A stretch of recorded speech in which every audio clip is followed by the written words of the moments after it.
Hello, my name is Jennifer Torgerson with Love It Again Furnishings.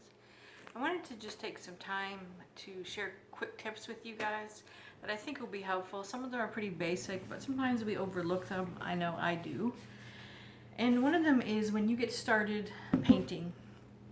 We love using Jolie paint, so that's what I'm going to be showing you with.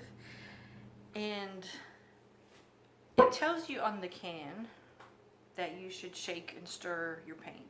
That's probably on most paints, but you really don't want to leave that step out, and it's interesting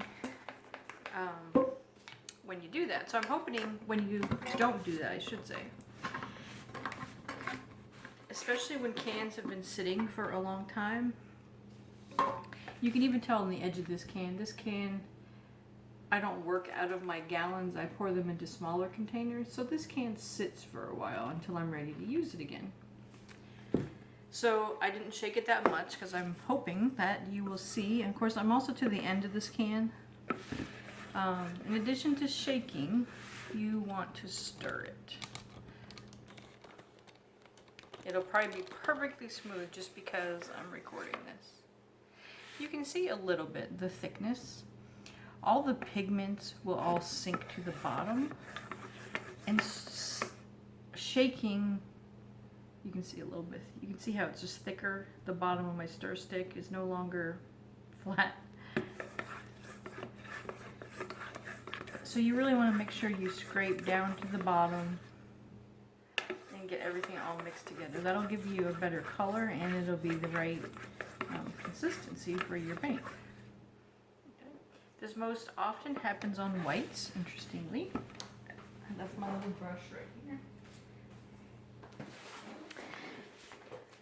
And I'm actually going to show you on this other can. This is our Palace White.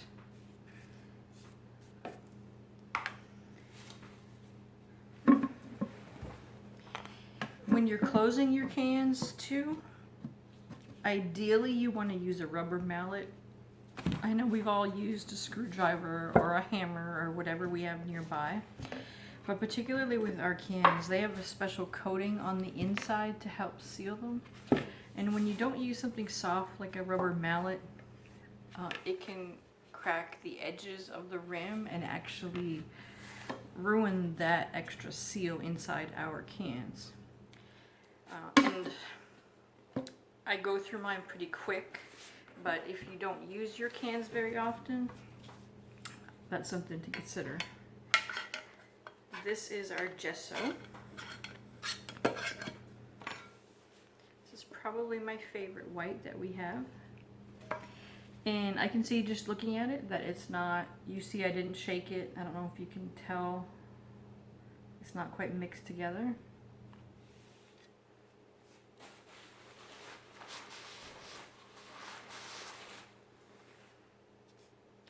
I can actually feel the pigments down in the bottom. Can you see all that stuff I just scooped up? It's like a spoonful.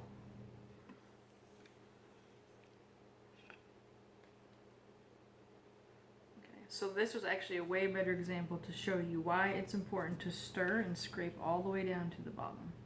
Like there is some thick stuff on the end of my stir stick.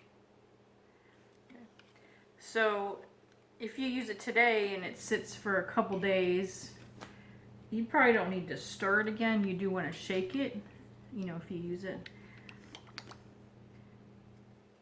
Look how thick that is in that section. So normally what I would do, like the instructions say, is shake it first. That'll kind of help you. And then make sure you stir it really good so that all those pigments, and when there's mica powders coloring them, they all get mixed nice. And the color is smooth now. I don't see any weird blotches or separations. If you shop either of our little boutiques where we sell the Jolie paint, some of those little sample jars, you can see through those. They've been sitting, you know, for a couple months, of course, on the shelf. And there's a lot of separation in some of them, so you'd really want to make sure you stir and shake. like you're making martinis.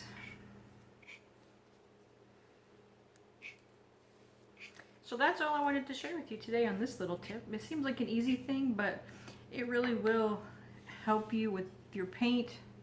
It's all nice and creamy, one solid color, the way it's supposed to be.